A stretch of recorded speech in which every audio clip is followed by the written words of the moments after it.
In case you are wondering which session you're in, hopefully you're here because it's walking before you can run, the real benefit of first markets. And hope we have a number of early stage companies here looking for tidbits about how to be successful.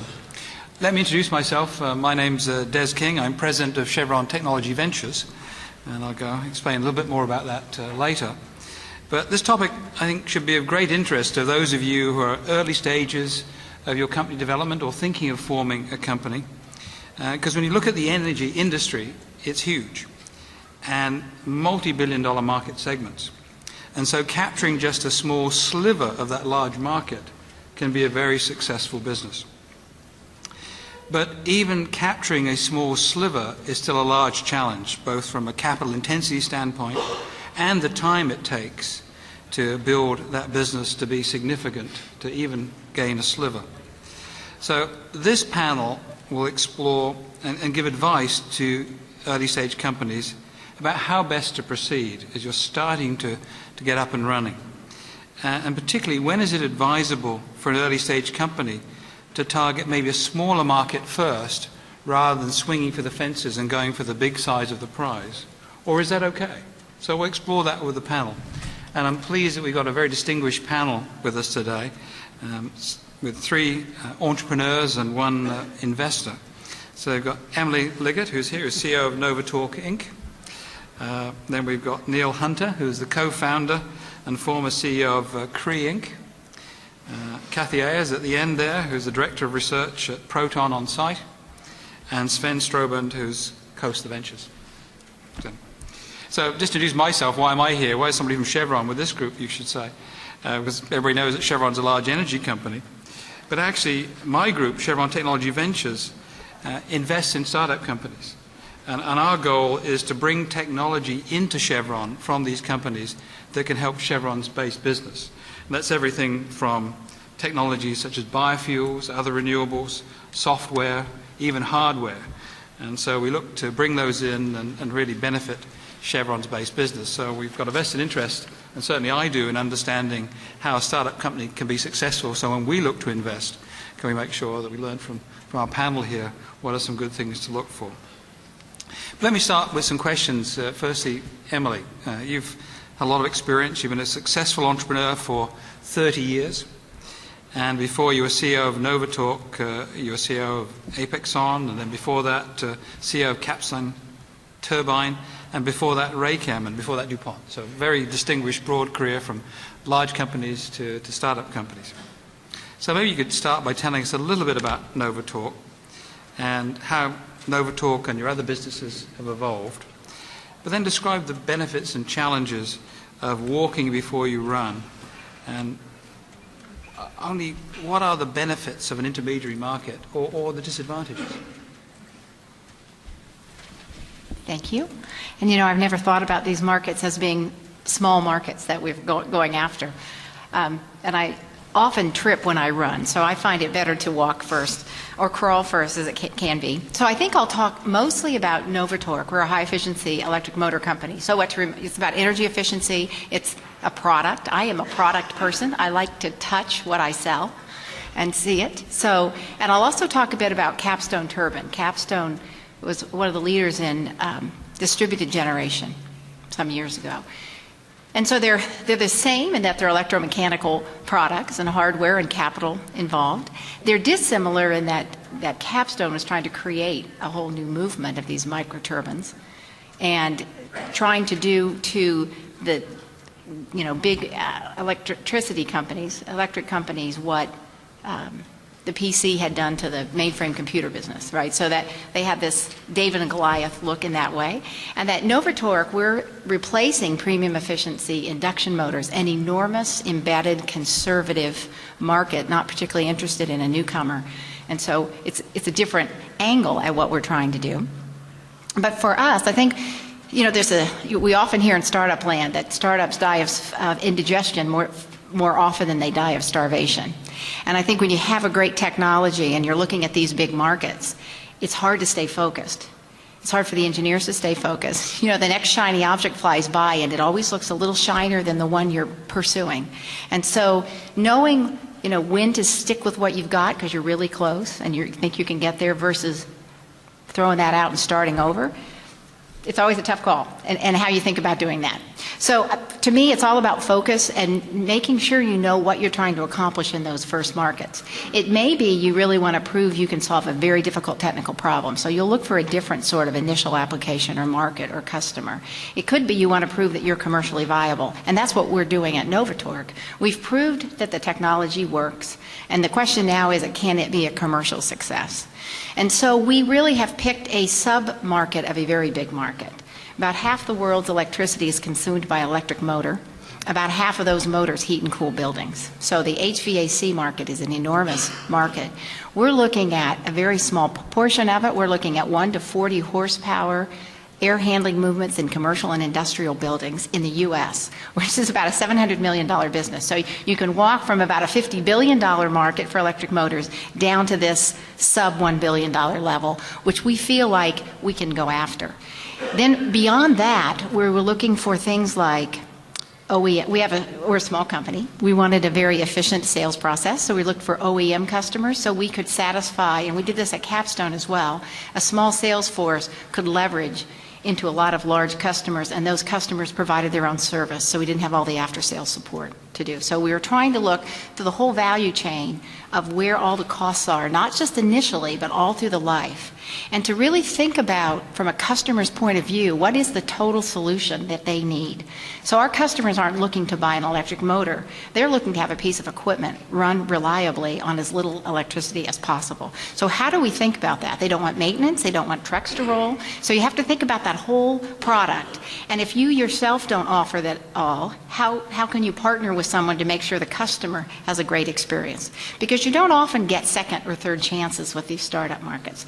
You know, we have our first large order, and we know that if we don't do that perfectly or as best as we can, we might not get another chance in that entire market. So we're looking for things like that. We're looking for owner-operators, that the customer who purchases the motor also pays the monthly bill, because they're going to care about operating costs, which is what we're all about. So our value is all about spend $50 extra on the motor and save $50 in the first year of operating. So it seems like easy math, but you'd be surprised how many people go for the lower first cost. So we're looking for owner-operators. We're looking for folks who care about energy efficiency already. So in the case of the fan market that we're looking at, there are some technologies for like backward inclined fans. They care about that last 0.5% of energy. Perfect. They're our customer. We're trying to use existing commercial power electronics. That's a part of our motor system. We can't get into the power electronics business, at least at the moment. We don't have the resources for that. So how do we go to a customer and say, we fit the same fit, form, and function of your current motor. We use the same electronics. We're just more efficient. So again, we're trying to take friction out of the sales process. And anything that's got regulatory support is helpful, nice tailwind to have. And then finally, time to orders, because that's what we're all about, is bringing in revenue and then getting to cash flow break even. So when we do our final look at all the different products and markets and applications we could go after, where will we get the first orders the soonest? So thank you. You described you've got a very targeted market, albeit a very big one, even as a small slice of the total. So would you describe your initial business model then as a foray, as walking into this market with the aspirations of growing much larger into much bigger markets over time, or is this really the key market that you're targeting long term? Oh, this is absolutely an entry market. We have a whole product roadmap, and again, you know, on one level, we need to understand that, because part of my job is to paint the vision for the investors so they can see it and feel it the way we do. But then every day, our engineers have to be very focused on that first step. But for example, in our case, you know, we're initially looking at indoor applications or applications inside a case, so we don't have to worry about water ingress, you know, and what's called IP protection, ingress protection. But we know that's the next step, to get ingress protection. And once we've done that, so we can do outdoor applications and condenser fans, then that leads us into some food applications where they need washdown capabilities. So we've got a whole roadmap, because typically the other thing you find in these markets is they all want something a little different, right? The sales guy will come back and say they want exactly what we have except one little thing. And that little thing turns out to be a fairly big thing. And you have to go back to UL and you have to go do all your reliability tests again. So we're always looking at what are the different features and benefits that customers need from our product. Where do we have the most compelling advantage? You know, maybe we can offer something someone else can't, and that's always a nice flag to have. And how does that dovetail into a product roadmap? So once you do this, then you're halfway to that, and then you do that, now you're halfway to this. So you can just march through the product, and over a few years, or 5 to 10 years, you can command a very large part of the market with a compelling advantage over anyone else. Thank you. Let me pose the same question to Neal, who's obviously been very successful as a CEO, and see if you have the same experiences. Now, Neal co-founded Cree over 25 years ago, and in 2005 co-founded LED Lighting Fixtures Inc., which in 2008, for about $100 million, Cree Inc. purchased.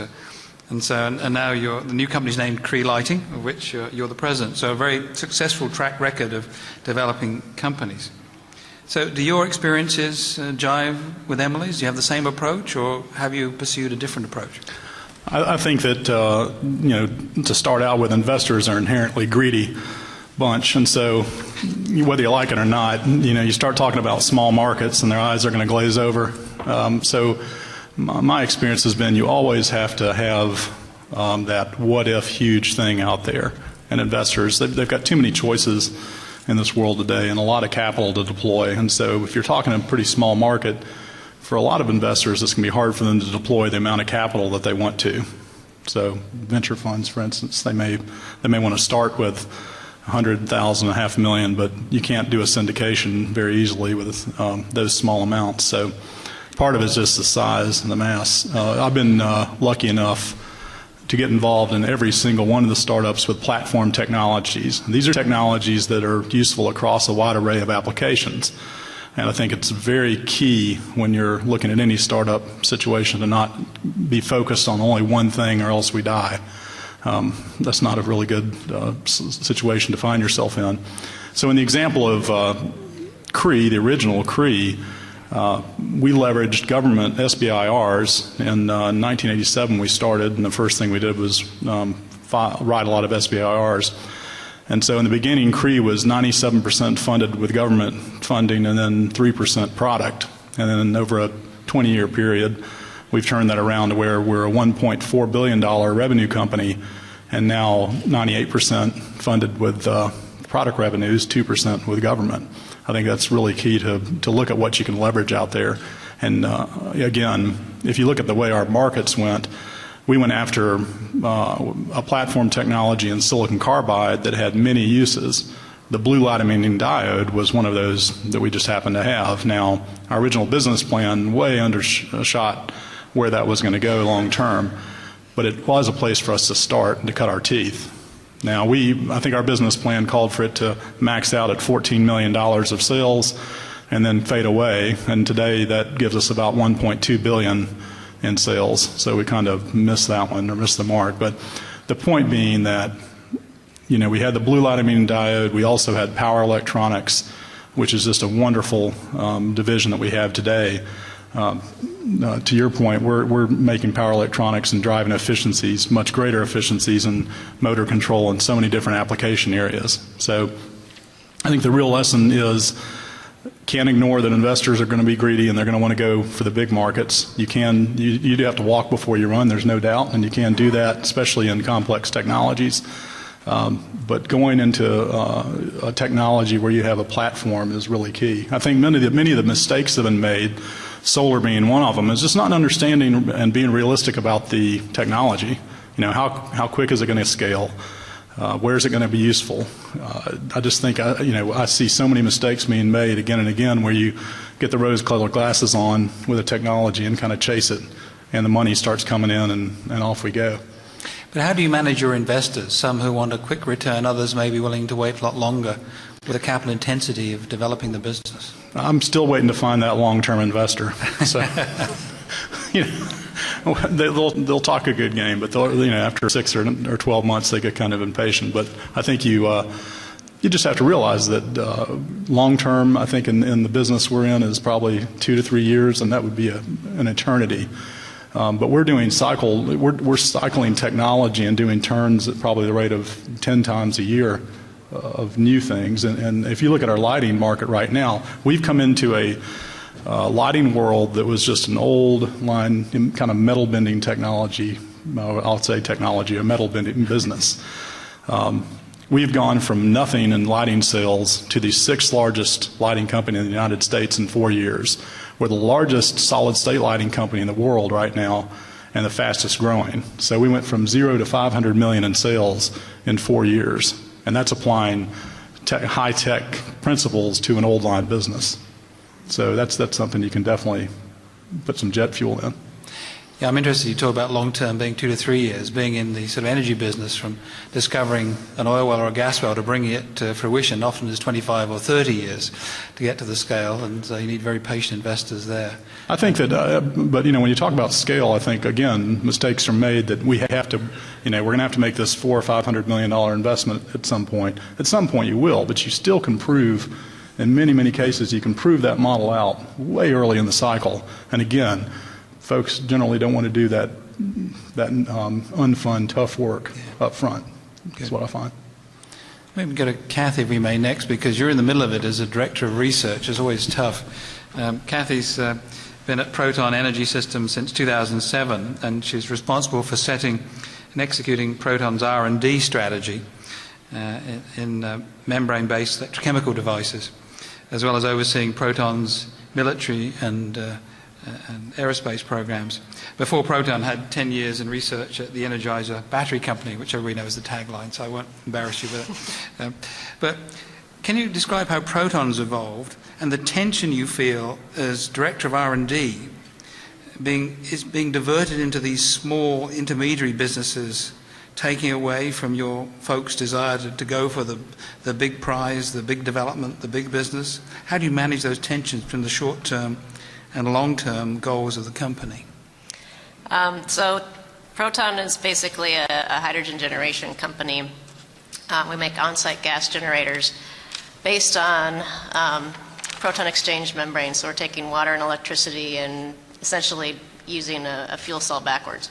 And so when we were founded, the idea was that the hydrogen economy was coming, and that was going to be a big area where there was money to be made, but obviously even when we were founded there was a realization that that was some years off. And so instead of going after that market right away, our founders looked for industrial uses of hydrogen because it's one of the most widely produced gases industrially, and found niches where the high purity that we could make our hydrogen at and the price points that we were at versus some of the more remote delivery areas or places that they couldn't deliver hydrogen were areas that we could design products around. And so our initial products were for things like replacing helium as the carrier gas for gas chromatographs, using it as a cooling fluid in power plants where they go through high purity hydrogen, and having the higher purity gave them better plant efficiency, so they were interested in that. And also competing against the old alkaline liquid electrolyzers, which have corrosive liquids and things like that, and people wanted to get away from those. And so we were looking for markets that were that had higher price points than the energy markets that we could get into at smaller volumes, and basically test out some of our designs on smaller markets with lower risk, so that we could really feel comfortable in the reliability of our products before we made very large units where you're investing a lot of capital, and building one of them, if you test it and it doesn't work, then you don't want to be there. So in terms of short-term versus long-term, more recently we've gone back about 5 years ago now. We took a step back and said, well, we have these products, but we still want to keep moving towards the energy markets, especially as things like biogas, which is going to use hydrogen, energy storage, and things like that are starting to come along. And we developed a technology roadmap and vision to look at, okay, what are the critical things that are still needed to get to those price points and efficiencies, and also how are those going to support our existing commercial products as well, because our current customers are still going to be interested in higher efficiency, lower cost. So it actually has been very synergistic as opposed to a conflict in terms of laying these things out and seeing how they mesh together to get to where we want to be, but also make advances that support our current commercial businesses as well. Have you managed to put different kinds of partnerships together to fund the different stages, the interim versus the long term? Yeah, so one of the things that we did as part of that, laying out that vision, was we've been pretty open about sharing it with particularly the government agencies and talking to them about what are the needs that they have and how does what we're doing fit in with those. And so we try very hard to match up the stage of technologies that the different agencies like NSF and the Department of Energy and ARPA-E and the Department of Defense want to fund, and pick things from our roadmap in terms of how far out are they or how close to commercialization are they, and match those proposals up with the different agencies. And we do the same thing with third-party partners as well. Good. Let me turn now to Sven. You're the most popular person on the panel because he's got money. But he's telling me that for every 100 companies you get proposals from, you invest in about one. And I say in Chevron Technology Ventures about the same ratio. But so you joined Khosla Ventures in about 2012, last year. And prior to Khosla Ventures, you were at more Davido Ventures. And then before that, Volkswagen Electronics Research Lab. Can you actually describe Khosla Ventures' philosophy about investing and give some broader view of what you've seen with a number of startups, of what succeeded and what hasn't in terms of them and their development? So, first of all, I'm not quite sure that this makes me the most popular person here in the room, but be that as it may. So the thing that is maybe a little bit unusual at Khosla Ventures is that in the context of, crawl, walk, and run, we actually have a different term that goes before that, and it is go around in circles. And what that really means is we invest in very young companies. For example, I'm on the board of a great energy storage company called Alveo, which is also an ARPA-E awardee. And they have very interesting technology, but it's very young, and we don't quite know what product specs are going to be. And for us as an investor, one of the risks is we don't mind spending a little bit amount of money to de-risk something and to find out what we can actually do. The problem for us arises if we take the wrong off-ramp and then we start to scale up a sales force, we start to scale up manufacturing and all of that. And that's a bit of an issue, because at that point it gets very costly. So at KV we actually have this concept of let's figure out what the technology is actually good at, and let's go around and sample a couple of different smaller experiments in order to find out where we could really have a differentiated offering. And that's probably something that's a little bit unusual in the philosophy. So we have folks coming in saying our technology can do X, and everybody in the room broadly agrees that's probably useful in field Y. But the next slide, which very often is, and we're going to be 20% cheaper here, and that performance metric is going to be X% better here, we tend to disregard that quite a bit, because typically it takes more iterations to really find out what we're good at. And I have a couple of concrete company examples from the past I'm happy to chat about. Yeah, if you can give them to us. We co-invested, actually, Chevron Tech Ventures with Khosla Ventures in a sugar-based biofuels company. Very promising technology. But as we got into it, we found that just to make 100,000 barrels a day of fuel, which is kind of numbers we need, only 1% of the US fuel, would consume all the sugar and corn syrup produced in the United States. So the aspiration for scale was there at the beginning, and the more we got into it, it's not going to work for us. But the company's now changed course and gone for the intermediary market first, which is cosmetics, high-grade chemicals, much smaller scale. So an example where we invested because we wanted large amounts of fuel. Technology was very good, expensive but good. But it became evident that the scale was way too big and way too bigger aspirations. Yet Khosla Ventures may be happy because they get a good return. So how do you weigh that? We need the product, we invest for that, you invest for return. How do you steer companies to maybe be more focused on something achievable for their first goal, as opposed to swinging for the fences, go big or go home? So I want to be blunt about this. We do want to end up in a company that can play in a large enough market to be relevant in venture scale. This is to Neal's point. And he is perfectly correct about this. That being said, the way we view our role is we try to mitigate risk in getting there. And one of the best things that we can do is try to find, we noticed this analogy of this roundabout, and you go around this roundabout before you take actually the exit. And for us, we really try to optimize that process. So we try to get the company access to folks that are in these different market segments that we could go after relatively early.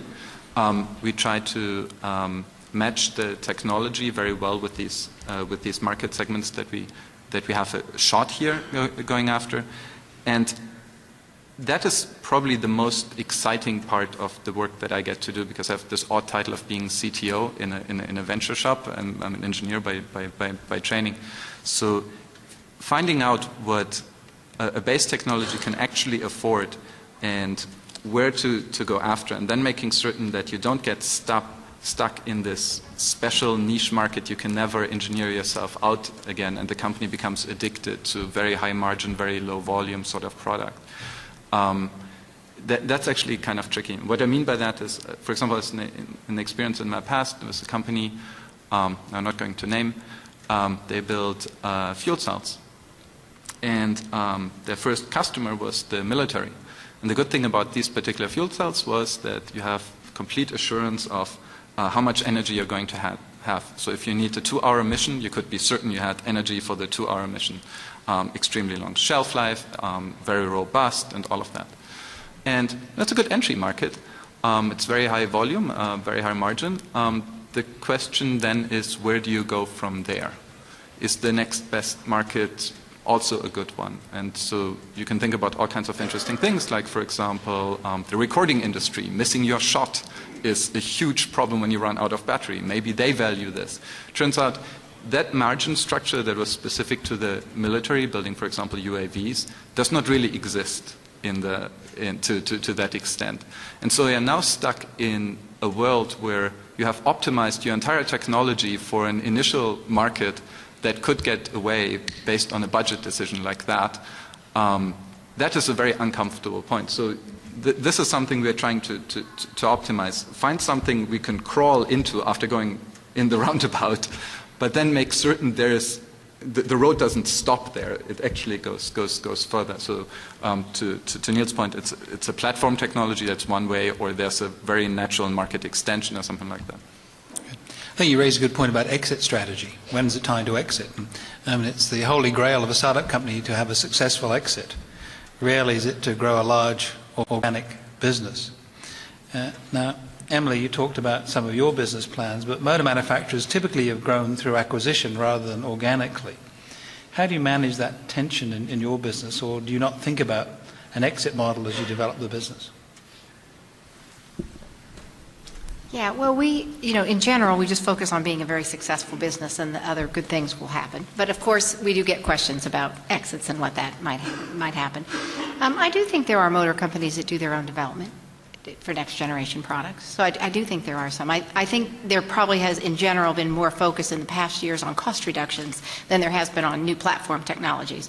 There's a couple platform technologies under development now besides Novatorque. So, for us, when we think, we don't think a lot about exit, but when we do, we think about either folks that would vertically integrate, either forward or backward integrate. So any of the folks that touch our business, a general industrial company that uses a lot of motors, a drive company, or a motor company, or because motors are pretty important to get your equipment to work. So we think a lot about all those possibilities. But there's a lot of embedded motors in products. Every pump, every compressor has a motor in it.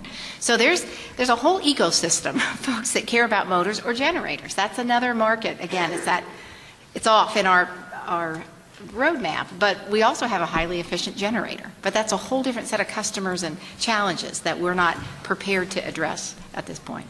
So I do think there are a lot of people on the planet, a lot of companies who care about highly efficient, cost-effective motors, and that will all work out in the end.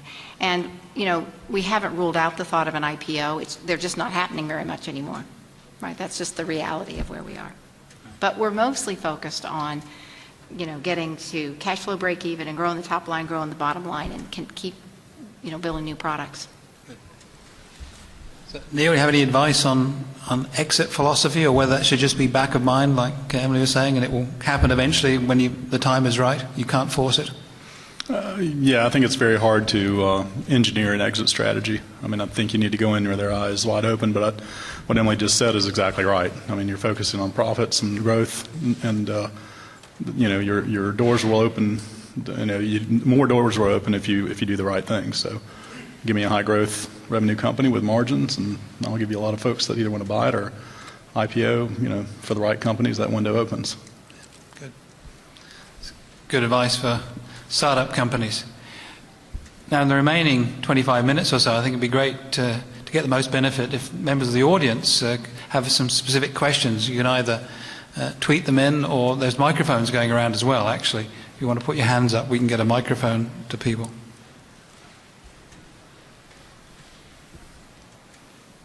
If you can activate the machine, they'll come through on this.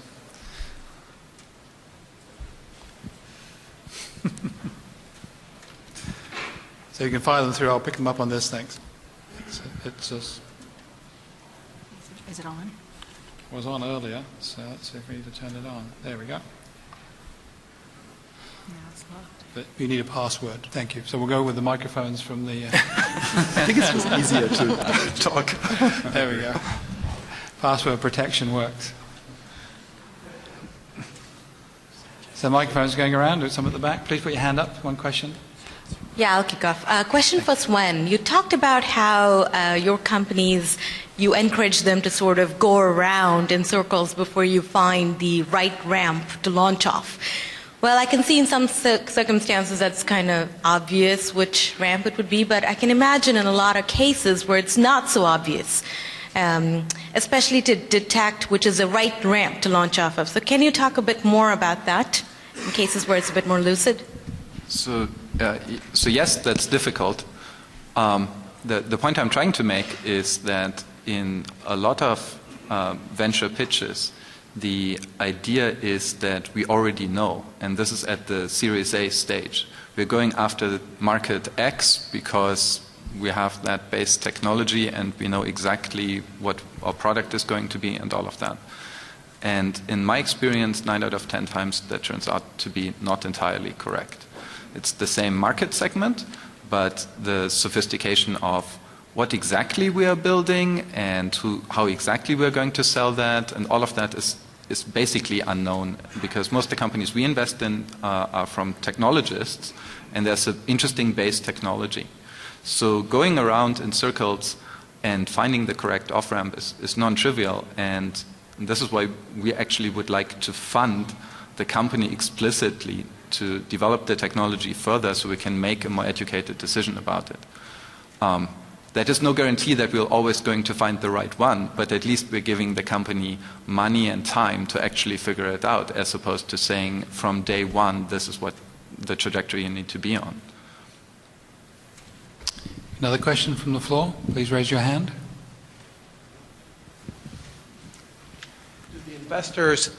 Do the investors help find a market for a product that's useful and IP protected? I mean, I see investors as they can bring a variety of things to the table, but very seldom are they going to have the time and focus. I mean, on the venture side, that's one of the kind of one of their duties in the sense they're going to come into a company and look at what can they provide. I think it's a very different model that Sven can talk to, but in the companies I've been involved with, they've been privately funded, and what you find is if you're going to rely on someone that's doing something for free, so to speak, as a board member or otherwise, it's probably not going to work out. It's great for networking, someone to maybe get you a name of someone in a certain market and get you hooked up with someone from a networking standpoint, but seldom is an investor going to actually bring you that marketing idea to the table. I can say from maybe Chevron's standpoint, as Chevron Technology Ventures, we're a strategic investor. We invest in companies because we want them to be successful, because we want to be a market for their product. And so having that kind of mix, and there's a number of companies employing that model now, it's really an alternate research model where investment, as opposed to doing everything in-house, realize there's a lot of innovation out there, a lot of creativity that you can tap into with being an investor. So I think it depends on the investor. I'll add something there because we've had a couple of strategic investors. And it's a two-edged sword. You have to be really careful about the strategic investors because they may bring a lot of market expertise. They might offer a beta trial. They may have some expertise that's very helpful in developing a market, but you don't want to get committed to that market you want to be able to have a choice where you go after. And you also would like that strategics, if they have competitors or other folks that might be interested in the market, you'd still like them to be able to come and talk to your product. So I think that it's a mix. You have to be careful with strategics. One thing that might not be entirely appreciated, because most venture investors, I think, look kind of the same to large chunks of the audiences. There has been recently, and this is not that long ago, maybe in the last 5 years, been a trend in venture funds where the larger venture funds have what is called an operating staff. And the operating staff consists of folks from industry, but also has a whole bunch of other service functions. So, for example, at Khosla, we have our own recruiter, we have our own resources for PR and for marketing and so on. And we try to match them up with the portfolio companies. Not that many venture funds do that and have an explicit staff to just help, because it turns out that a startup that consists of maybe 4 or 5 people, very, very young, they don't have really the need for a full-time recruiter or anything like that. So we try to provide these services. As far as doing the introductions to folks that can help us test an hypothesis in a market relatively quickly, that is absolutely our duty to try to facilitate. We are often successful at doing that, but sometimes we are not. But since we are an early investor, our economics are largely aligned with the economics of the entrepreneur there. So it's in our interest to do this. And so, for example, on the boards that I am at, that's actually one of the things we focus on quite a bit.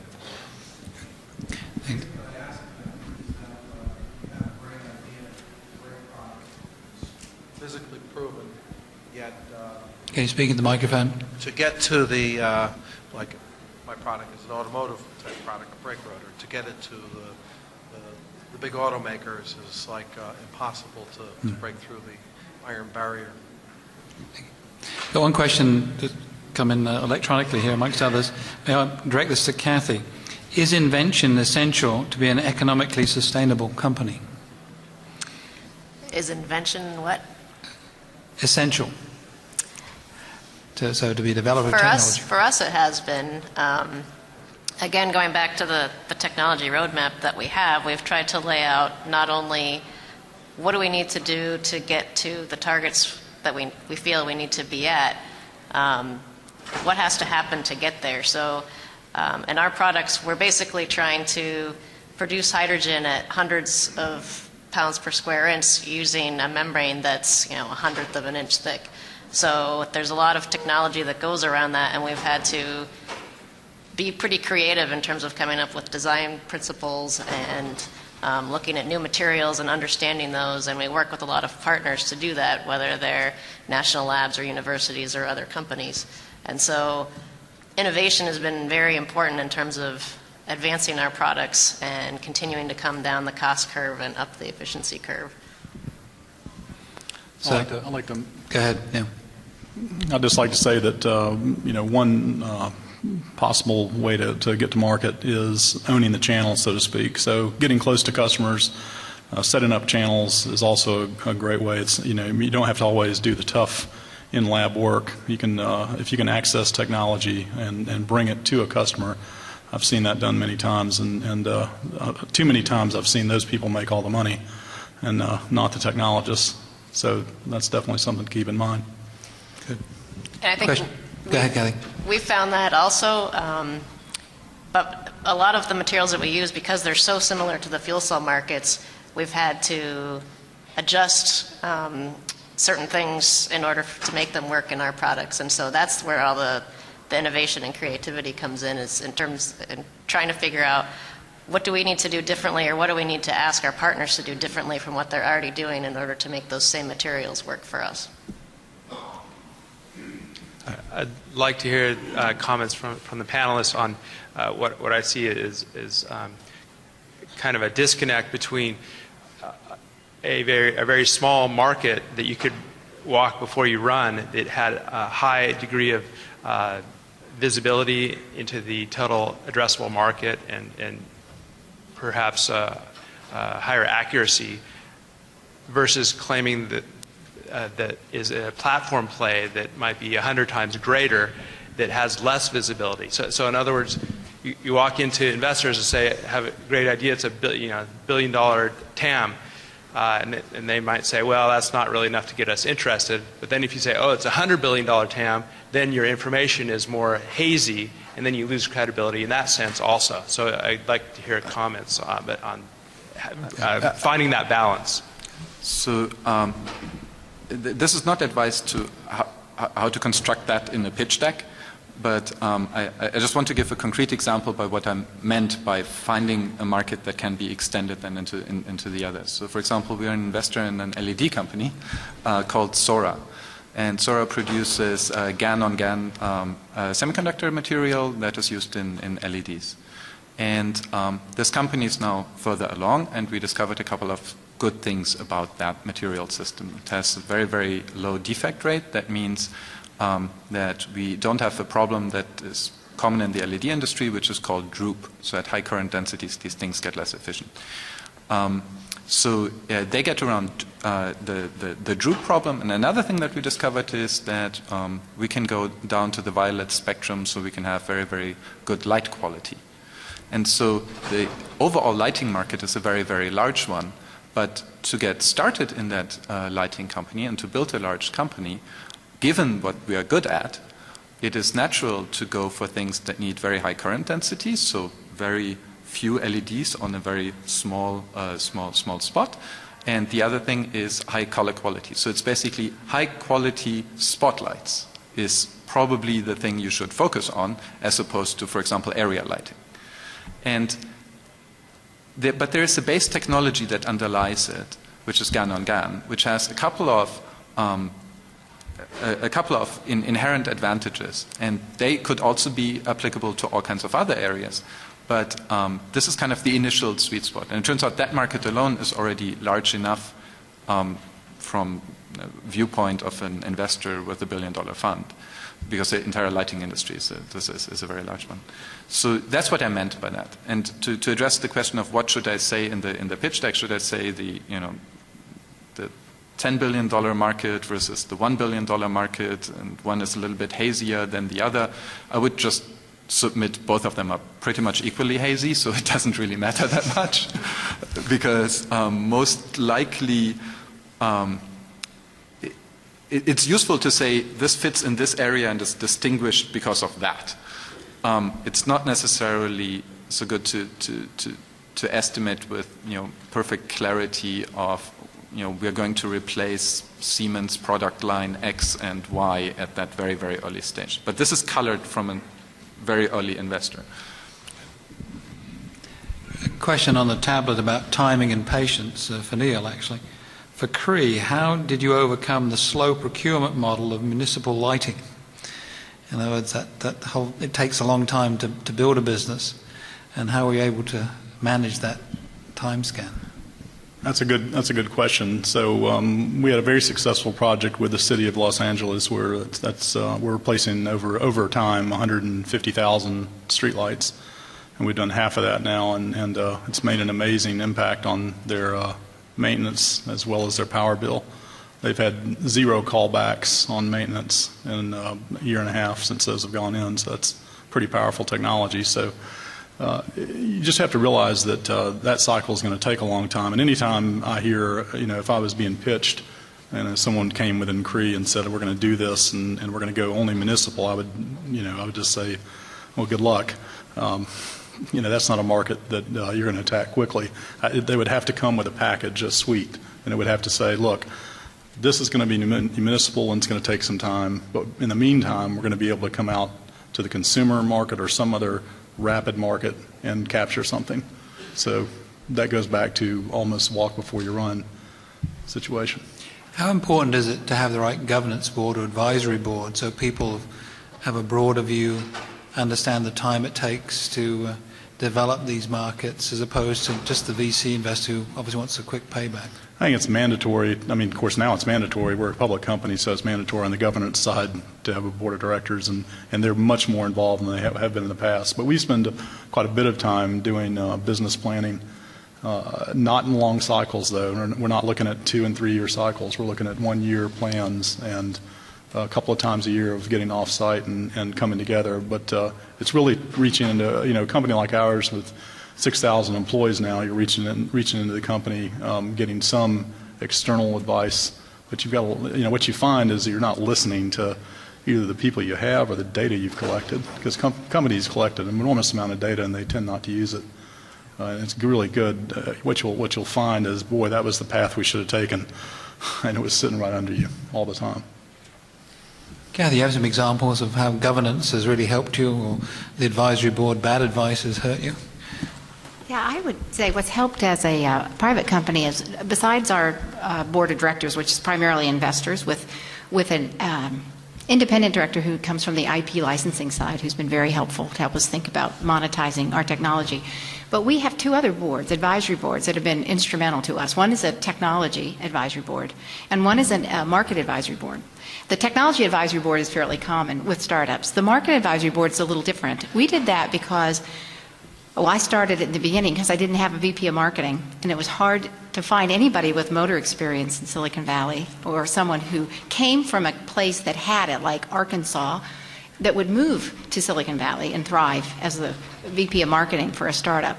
So we found, we had already identified some early markets, pumps, fans. So we found retired executives from the HVAC market. It was actually Trane had been acquired by Ingersoll Rand, so we got some terrific folks there.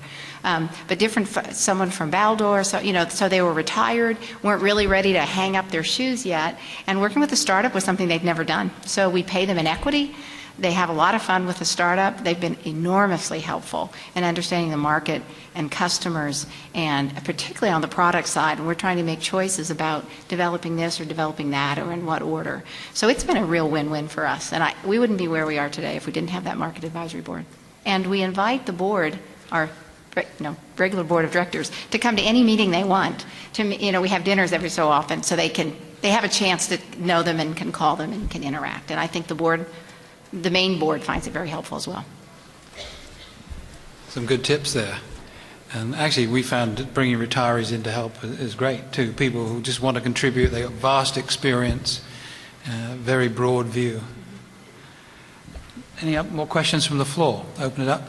Please put your hand up.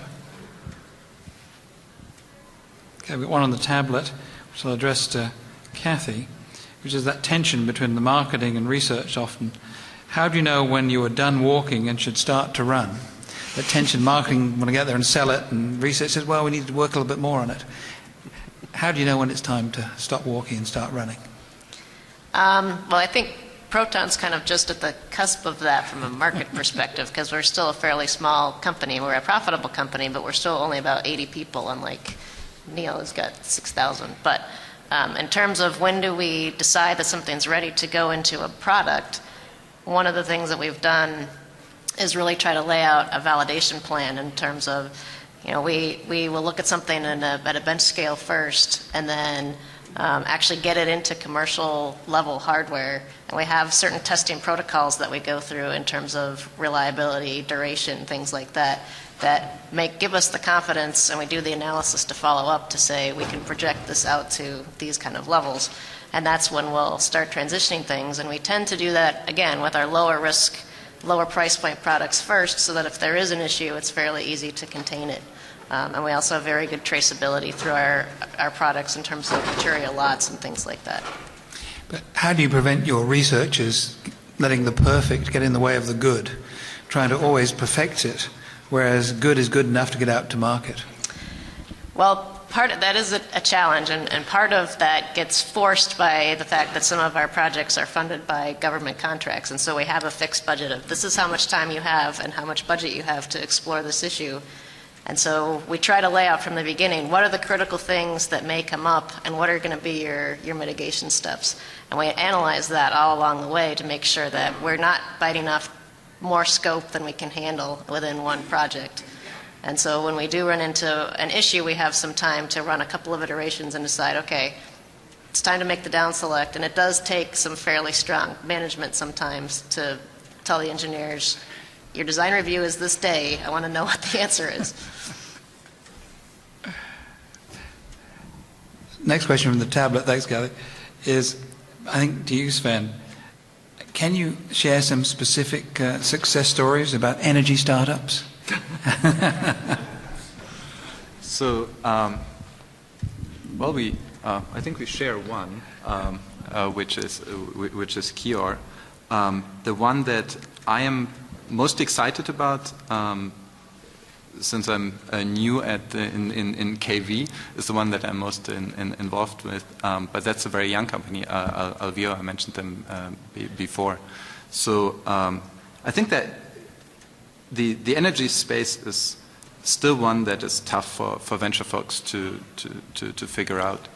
And there was this wave of folks all going into the industry, and now a lot of them have kind of left that particular segment because they couldn't quite figure out what to do with it. We have a couple of companies in our portfolio that are selling products to customers. We have a couple of companies that have managed to pass to reasonable bars of revenue, but we're going to see what the successes really are going to be also in our portfolio.